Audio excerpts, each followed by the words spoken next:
What's up, everybody? It's Gabriel here with Wild Whetstones. This is the Ancient Ocean Jasper that I've fashioned into a handy little axe puck. These are on the website. The standard size is 1/2 inch thick by about 2.6 inches across, or 70 millimeters.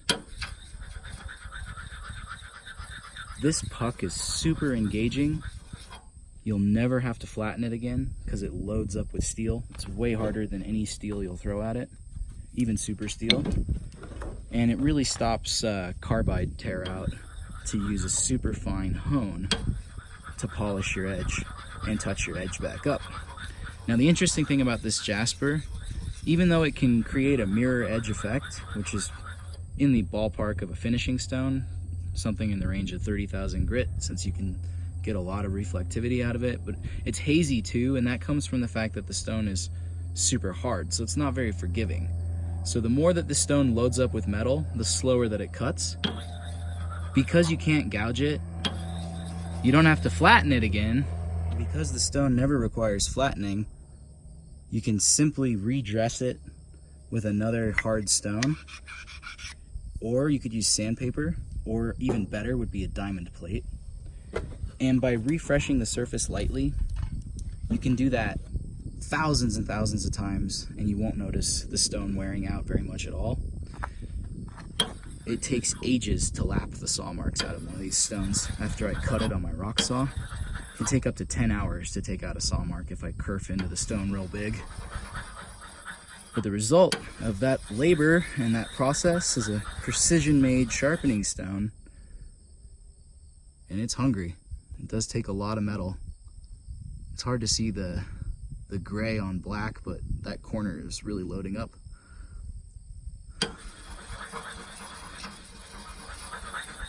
So the cutting properties of this stone are what make it so special.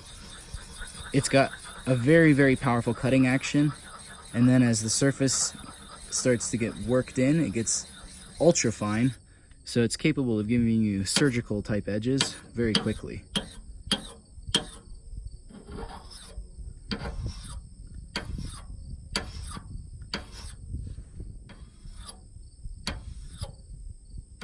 Thought milchti min muder at mer skudi kaup fleok fagrar arar fara brott med vikingarna upp i Stalpni Stira dirum nari Haldas fatil halfnar Heg var man och annan Heg var man och annan.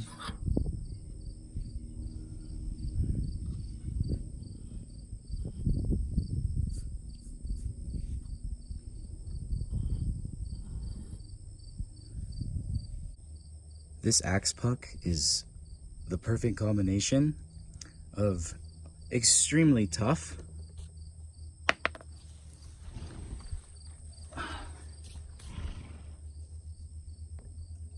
ultra hard, super fast cutting, and so resistant and durable that you'll have it for the rest of your life. When the surface is freshly prepped, it cuts as fast as you'd like it to. So if you take really coarse sandpaper, like 120 grit, you'll have a stone that acts almost like a bevel setter. Really nice, fast grinding ability. And if you keep one side prepped slightly finer and you start to allow it to load with steel, then you'll also get an incredibly nice polishing stone. To recondition the surface of the puck, all you need to do is lap it with a stone of similar density. And this only needs to be done very briefly. Because the stones are equal hardness, It's just kind of helping to keep the grain of the stone smoothed up and also remove some steel.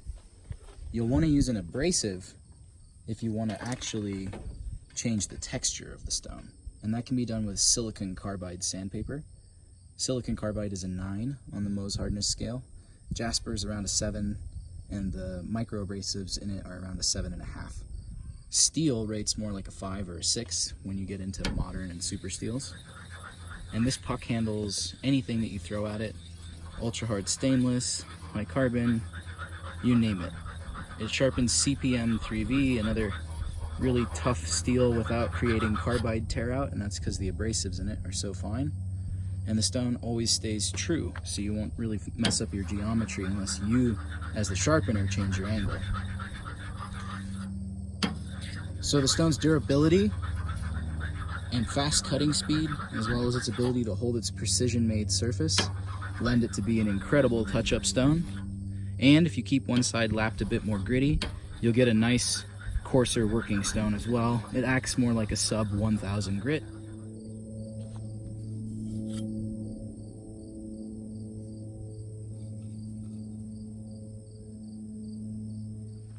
And as you get closer to the very, very final result, I recommend you take the axe and you do less strokes on each side, just to make sure you're keeping things even. So find just behind the edge and then adjust down, just like you're shaving the top off the stone.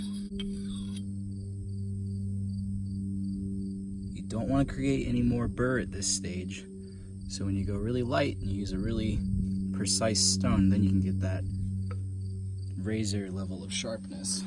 And just a few careful light strokes on the other side.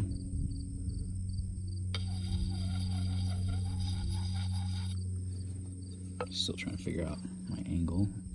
There we go. Just shaving off the top of the stone.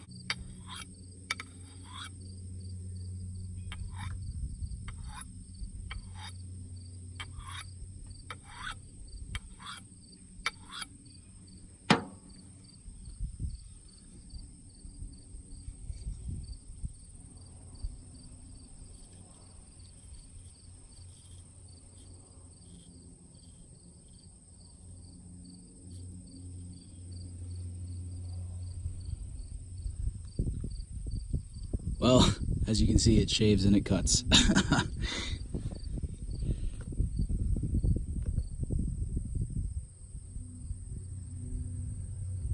The cut wasn't intentional. And that scar that was already there, that was from something else. Don't do that at home though, kids.